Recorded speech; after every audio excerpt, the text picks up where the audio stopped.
Hala, Bea Chris at Melissa, 2 linggo na silang nagkakasakit. Ayon ito sa nanay kahapon nung bumisita si Kuya Val dito. At nanay, bakit wala kayong tubig na maiinom? Nasaan na ba ang pera na binigay ni Kalingap Rap? Na kahit si Kuya Val na humingi ng tubig ay walang naiiabot.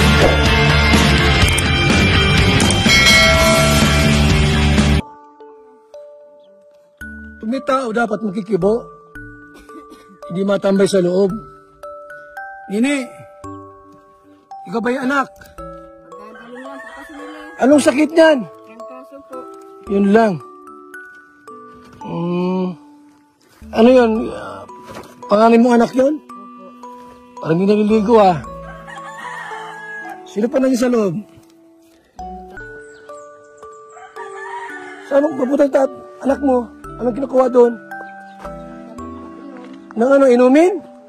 Saan? Ang bihira yun, walang tubig. Hala, Bea Chris at Melissa, 2 linggo na silang nagkakasakit. Ayon ito sa nanay kahapon nung bumisita si Kuya Val dito. At nanay, bakit wala kayong tubig na maiinom? Nasaan na ba ang pera na binigay ni Kalingap Rap? Na kahit si Kuya Val na humingi ng tubig ay walang naiiabot. Kailangan pang kumuha sa kapitbahay, dahilan ay ang napag-alitan umano sila. Kaya hindi rin nagsasalita at hinaharap si Kuya Val. Nasaan na ang respeto nila, at dahil hindi sila sanay. Bakit kahit ang nanay ay wala talagang gana akipag-usap kay Kuya Val? Ito ang nangyari ngayon, nanay ng Tres Marias ay hindi na rin nakakausap ng maayos. At ni isang tao bukod sa nanay nila ang bukod tangi nakakausap ni Kuya Val.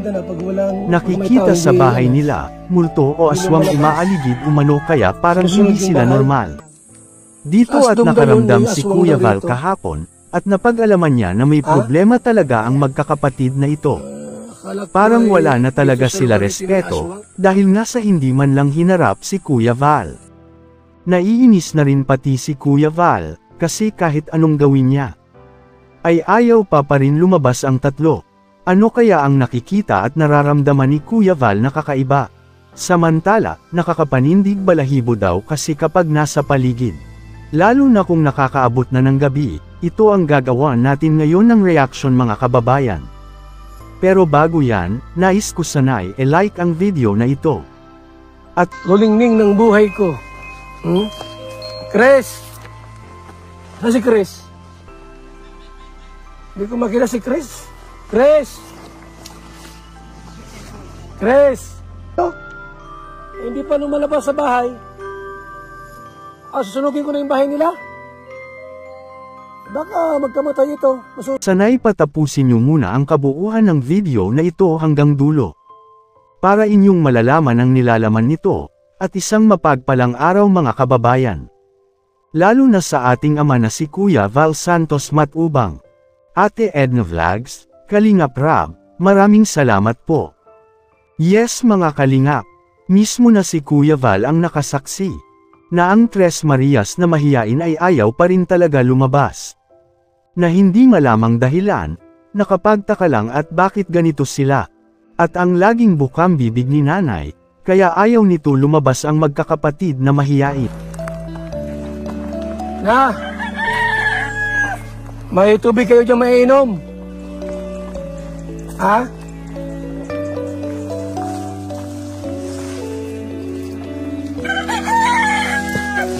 Ito palang bahay niyo po. Dahil nga sa may sakit daw ito ay napapatunayan mismo ni Kuya Val. At siya mismo ang nakakakita dito, grabe na po pala talaga ang pagkakasakit nila.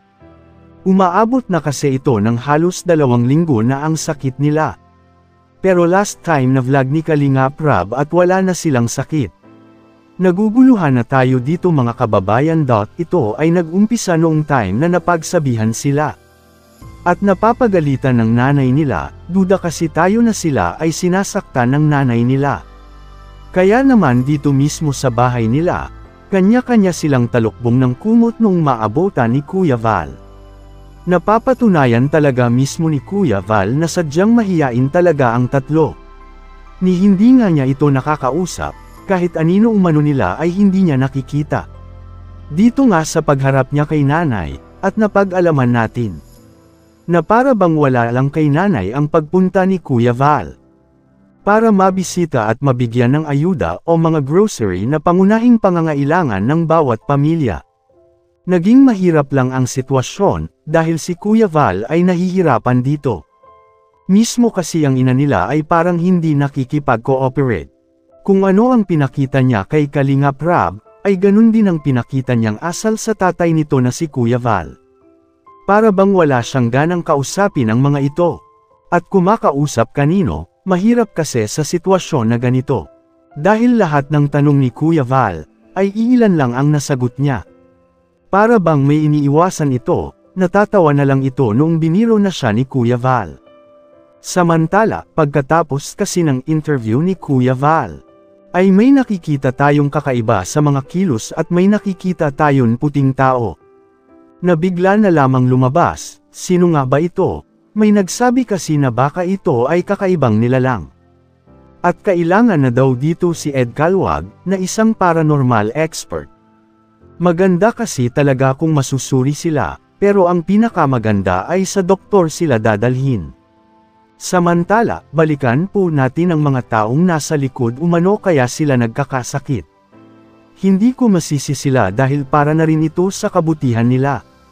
At kailangan na kasi nila talaga ng tao na pwedeng magsasabi at magpapayo sa kanila, sama't-sari na ang ginawang strategy ni Kalingap Rab. Para lang makakausap sila ng maayos, pero naging mitya pala ito. Para sila ay magkakasakit ng trangkaso. Isa kasi sa rason kung bakit sila nagkakaroon ng sakit. At dahil nga sa natakot sila sa isang charity vlogger noong time na sila ay pinagalitan. Doon nga sa eksenang iyon, ay nagkakaroon ng kasagutan ng ating mga tanong. Dahil naging maganda na kasi ang tagpong iyon, nakakasagot at nakakain na rin kasi sila pagkatapos pagsasabihan. Pero ito ay isang palaisipan pa rin, dahil nga marami ang nag-aalala sa kanilang sarili at kalagayan, lalo na sa darating na Pasokan. Kahit si Kuya Val ang tatanungin, ay mahihirapan talaga sila kapag sila ay papasok na sa school. Lalo na at grade 3 pa lang pala sila sa ganoong edad. Baka kasi at mabubuli lang sila dito, kaya ang hirap talaga sa side ni Kuya Val. At Kalingap Rab, para at paano handle ang tatlong Tres Marias na mahiyain. Nararapat bang susukuan na lang o ituloy pa ni Kalingap Rab ang ginawa nila sa pagsusuporta ng tatlong Tres Marias, na tinuringan na zombie sisters, kayo mga Kalingap? Sana magbigay kayo ng inyong komento, reaksyon at suhestyon, para malaman namin ang inyong saloobin at damdamin, para may parating natin sa Kalingap team at magawa ng aksyon ang ganitong sitwasyon. Pero bago ko tapusin ay isang mapagpalang araw mga Kalingap, lalo na sa ating ama na si Kuya Val Santos Matubang, Ate Edna Vlogs, at Kalingap Rab. Maraming salamat po.